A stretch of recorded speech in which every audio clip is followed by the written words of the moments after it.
Allahu akbar. Inna lillahi wa inna ilayhi raji'un. Conakry, l'ex-coordinateur des BAC, colonel Idrissa Josi Camara, décédé d'une crise cardiaque dans une banque.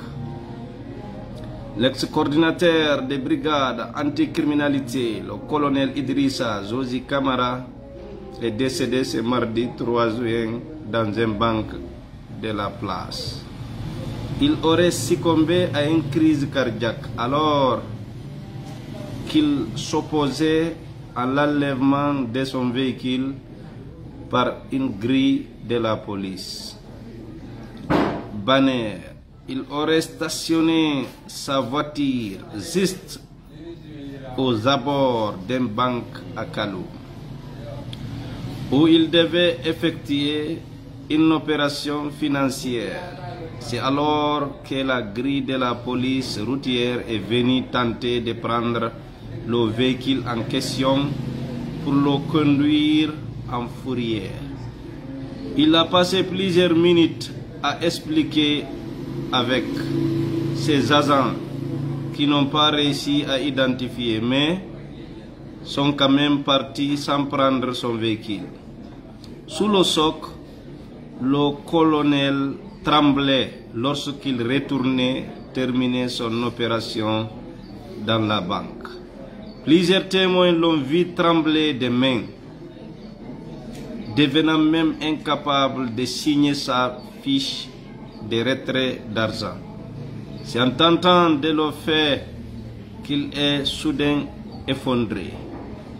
Transporté à l'hôpital d'urgence, c'est son décès qui a été constaté par les médecins. Le colonel Idrissa Josi Camara laisse derrière lui une veuve et des enfants.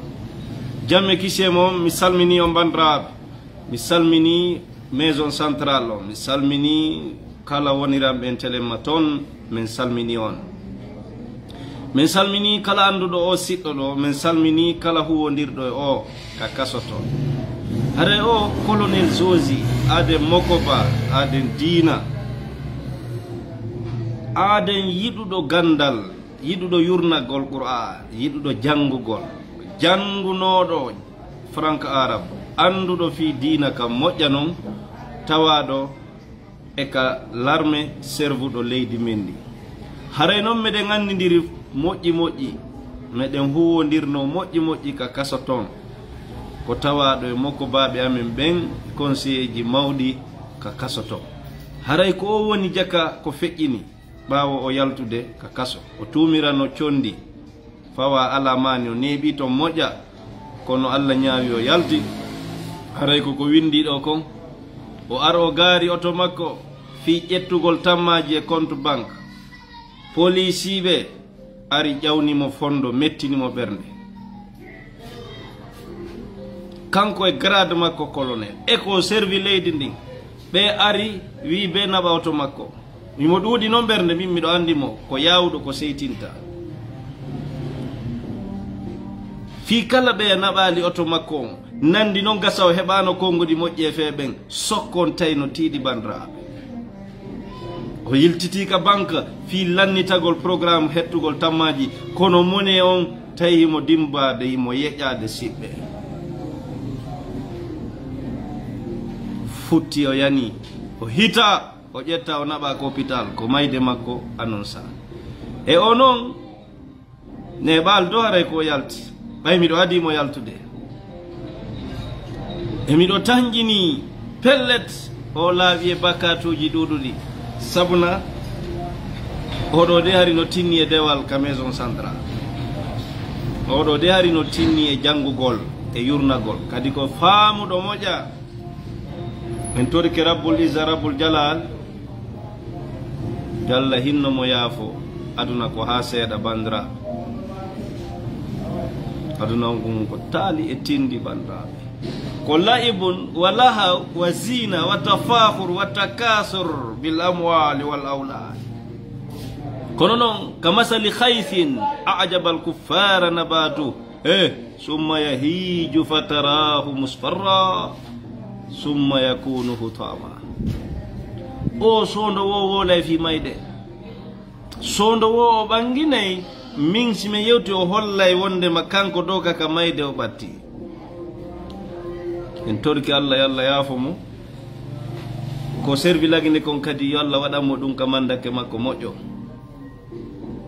janguɓe diina jangi l'école engagé dans l'armée partout ka wata servude leydi ndi yo Allah waɗu barke mon siɓɓe. ɓaytugo noon on wa'ali wa mawɓe amen menen waɗuɓe mo woni police gendarme douanier ɗuma ko yiite o yahata ko golle heferaɓe noon oɗole ko gandoni o tuuma ko mawni kono o yalti.